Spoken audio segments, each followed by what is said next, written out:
You know, I've been reading fanfiction a lot recently. No, not new fanfiction, no, but old fanfiction. There is a lot of gold you can actually find sifting through old archives.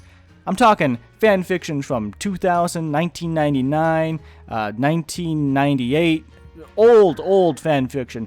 In fact, there is this one gem that I can't get out of my head. It is probably one of the greatest crossover titles that I have ever read. SpongeBob SquarePants meets Donald Rumsfeld. When I was in college, I learned of the renowned linguist and critic of U.S. foreign policy, Noam Chomsky. Chomsky, if you didn't know, is known for describing the infinite capacity of human language and for his criticisms of the many American wars in the Middle East. And this title somehow manages to capture this man's whole career. You will not find this sentence anywhere else but here. It is completely unique. No other author has the gall, the balls, the chutzpah to combine the U.S. Department of Defense with a Nickelodeon cartoon, first airing on May 1st, 1999. There are known knowns. There are things we know we know.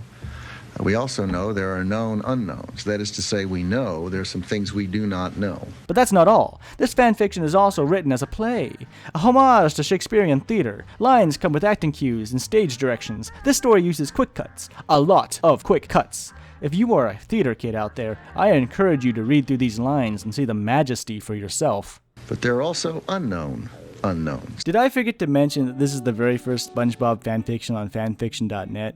That must have slipped by me with all the other fun stuff that this story has to offer.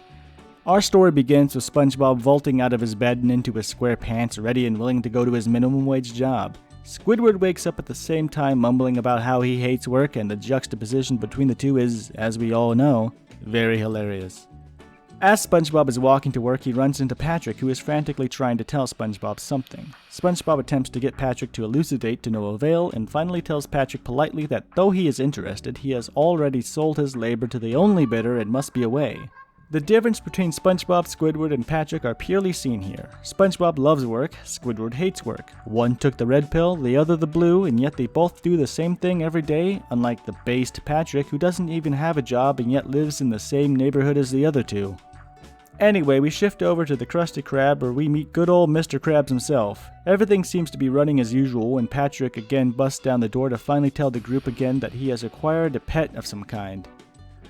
The crew lambasts Patrick for wasting their time with such a silly thing, but Patrick, not having to stay at a minimum wage job, isn't bothered and moves on to purchase some pet supplies on his way home in a quick cut. A quick cut happens again, and we see Patrick approaching a man, at first perplexed and then terrified, all in the span of 2 seconds. It doesn't take much to determine that this man is our very own Secretary of Defense circa 2001. It is here that we learn that Patrick's name for our former Defense Secretary. Buddy. So that is to say, we know there are some things we do not know. In this scene, we are introduced to Marlene, who is not, and I cannot stress this enough, not the author of the fanfiction. That would be weird, right? Imagine an author or a comic artist making a self-insert character. Marlene appears to be a young woman, which is weird because Marlene does not sound like the name I'd associate with a young female person. Marlene sounds like the name of an old chain-smoking waitress who works in a dim, dilapidated town where the only amenities are a truck stop and a Denny's, both of which Marlene happens to work at. That being said, if it's Marlene's dream job to become the world's most renowned SpongeBob fanfiction author, then shame on you for judging her. That woman works 2 9-to-5s and gets my Grand Slam on time every time. It's not Marlene's dream though, because as we have previously established, Marlene is not the author. Marlene is infatuated with Shepard Smith, who was, at the time, a Fox talk show host. Marlene calls Shepard's phone, which is apparently located on his desk on the set of his show during a live broadcast of the news.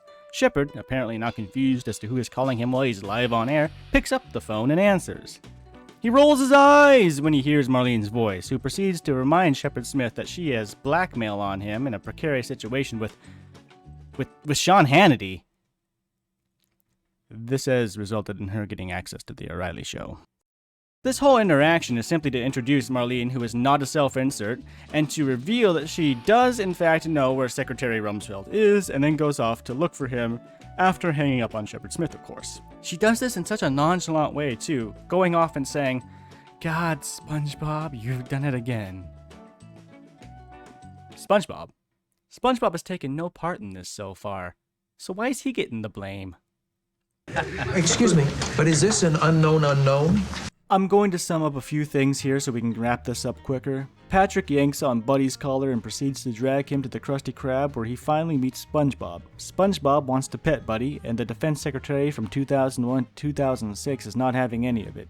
Patrick again yanks on his collar and sends the Secretary of Defense down, where he begins to roll with pain. Spongebob is amazed and compliments Patrick for teaching his pet to do tricks. The gang gets the idea to hold a show, and Mr. Krabs, being the shrewd businessman that he is, decides to charge people for it. Quick cut over to Marlene, who is now entering Bikini Bottom. She finds a flyer with a crudely drawn picture of Buddy dancing on a stage. She decides that she just has to see this and heads off to go get a seat. We cut back to a stage, and Patrick is again making the Secretary of Defense convulse on the floor to the applause of the crowd. Buddy yells out that he is a government official and they cannot do this. One of the fish looks at SpongeBob and says he thought that Buddy was a Secretary of Defense. SpongeBob says that he thinks a Secretary of Defense is a kind of government official, which is pretty sharp for SpongeBob. Also, are they US citizens? What is the government system of Bikini Bottom anyway? The only thing I can think of is when a hospital throws out a character for not having health insurance. Anyway, Marlene shows up and the Secretary of Defense from 2001 to 2006 recognizes her for some reason and begins to beg Marlene for aid, but she refuses and watches along with the others. This is until they bring out a ridiculously small hoop for Buddy to jump through. They also proceed to set it on fire, and there is a lovely self-aware moment where the Secretary of Defense from 2001 to 2006 says, "Hey, how is there fire underwater?" At this point, Rumsfeld pleads again to be released, and Marlene finally relents. To free Buddy, Marlene sits next to Mr. Krabs and proceeds to threaten him with tax fraud. She claims that Buddy is actually an undercover agent working for the IRS, and Mr. Krabs gets nervous and rushes to stop the show. Oh, so they are US citizens. They fall under the tax code of the Internal Revenue Service, so... Long story short, Secretary of Defense from 2001 to 2006 leaves to the surface with Marlene, and Patrick is extremely sad. That is, until SpongeBob finds a newspaper with an interesting headline on it. Another government official is taking vacation by boat to Bikini Bottom. That government official is... Prime Minister of the United Kingdom, Tony Blair.